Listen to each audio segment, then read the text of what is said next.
Iran Israel की 12 दिन लंबी जंग के बाद ईरान के गुस्से का नया चेहरा सामने आया। ईरान के सबसे बड़े शिया धर्मगुरु ने अमेरिका के राष्ट्रपति डोनाल्ड ट्रंप और इजराइल के प्रधानमंत्री बेंजामिन नेतन्याहू को खुद का दुश्मन करार करते हुए फतवा जारी किया है। इस वक्त में दोनों नेताओं को मुहरिब यानी ईश्वर से युद्ध करने वाला अपराधी बताया गया है।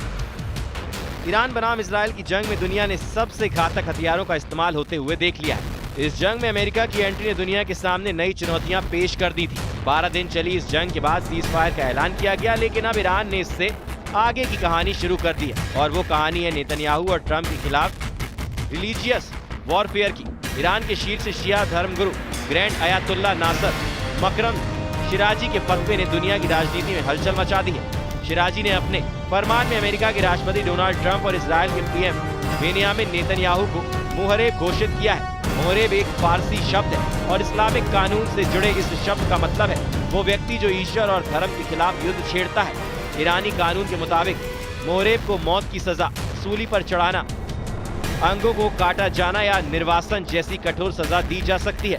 फतवे में ये भी कहा गया है कि जो कोई भी मुसलमान इन दुश्मनों का समर्थन करता है वह हराम कार्य कर रहा है।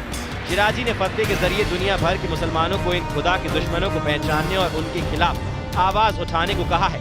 ये बयान उस समय आया जब ईरान और इजराइल के बीच 12 दिन तक चले युद्ध में कई जाने गई और ईरान की परमाणु और सैन्य संरचनाओं को जबरदस्त नुकसान हुआ है। इस भीषण जंग ने ईरान को अंदर तक झकझोर कर रख दिया। तेल अवीव, हाइफा और गाजा में मिसाइलें दागने के बाद इजराइल की जवाबी कार्रवाइयों में ईरान को भारी नुकसान झेलना पड़ा। इसके साथ ही अमेरिकी समर्थन और खुफिया मदद ने इजराइल को रणनीतिक बढ़त दिलाई। इसी तनाव के बीच ये फतवा जारी किया गया है जो ईरान की धार्मिक प्रतिक्रिया और राजनीतिक दबाव दोनों का प्रतीक है। शिराजी ने अपने बयान में सिर्फ ट्रंप और नेतन्याहू को ही निशाने पर नहीं लिया बल्कि मुस्लिमों से भी एकजुटता की अपील की है। जो भी मुसलमान अपने धार्मिक कर्तव्य निभाते हुए इन दुश्मनों के खिलाफ संघर्ष करता है वो खुदा के रास्ते का योद्धा होगा। अब सवाल ये है कि इस फतवे का असर क्या होगा। क्या ये धार्मिक अपील सीमित दायरे में रह जाएगी या फिर इसका इस्तेमाल ईरान की विदेश नीति और कट्टरपंथी संगठनों द्वारा एक सीधी कार्रवाई के संकेत के तौर पर किया जाएगा। क्योंकि इस्लामिक कानून में मुहरिब की घोषणा साधारण बात नहीं है। ईरान के लिए ये एक तरह से डिप्लोमेटिक वॉर का विस्तार है जिसमें अब लड़ाई सिर्फ सैन्य नहीं, धार्मिक पहचान और राजनीतिक वैधता पर भी है। इस बयान के बाद अंतर्राष्ट्रीय मंचों पर तनाव बढ़ सकता है। अमेरिका और इजराइल पहले ही ईरान के खिलाफ कड़ी पाबंदियों और जवाबी कार्रवाई की नीति पर है। अब अगर कोई कट्टरपंथी गुट इस फतवे को आधार बनाकर किसी खतरनाक साजिश की ओर बढ़ता है तो इसकी जवाबदेही सीधे तौर पर ईरान पर आएगी। दुनिया अब देख रही है कि क्या एक धार्मिक नेता की भावनात्मक प्रतिक्रिया है या एक तय रणनीतिक घोषणा जो आने वाले महीनों की राजनीति और संघर्ष की दिशा तय कर सकती है। ईरान अब अपने पुराने फाइटर जेट्स को रिटायर कर चीन से जियान 10C और आधुनिक AWACS एयरक्राफ्ट खरीदने की तैयारी में। माना जा रहा है कि ये कदम इजराइल के साथ संभावित हवाई संघर्ष को देखते उठाया जा रहा है। ईरान के पास अभी भी F-14, F-5 और F-4 जैसे जेट्स हैं जो अब टेक्नोलॉजी और सुरक्षा के लिहाज से काफी पुराने हो चुके हैं।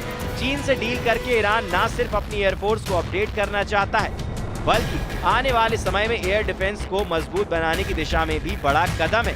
यानी अब चाइनीज जेट से ईरान जंग लड़ने की तैयारी में है क्योंकि इजराइल ने 12 दिन की जंग में ही ईरान के हवाई क्षेत्र पर कब्जा कर लिया था। अब ईरान अपनी हवाई सुरक्षा और हमले की ताकत बढ़ा रहा है और इसीलिए ईरान चीन से J-10C खरीदने की तैयारी में है जिसकी स्पीड 2327 किलोमीटर प्रति घंटा बताई जाती है। उड़ान की रेंज 18,000 मीटर तक है यानी 18,000 मीटर तक की ऊंचाई हासिल कर सकता है। चीन के J-10C की लड़ाकू रेंज है 12,040 किलोमीटर यानी वो एक बार में 1,240 किलोमीटर के घेरे में लड़ सकता है। इसकी वजन ले जाने की क्षमता 19,227 kg है यानी इतने वजन के हथियार अपने साथ कैरी कर सकता है। वैसे तो चीन ने इस विमान को बनाने की शुरुआत 1980 में की थी लेकिन अप्रैल 2018 में चीन की एयरफोर्स में J-10C शामिल हुआ। फिलहाल चीन से इस विमान को पाकिस्तान ने खरीदा जो 2021 से पाकिस्तानी एयरफोर्स में तैनात है।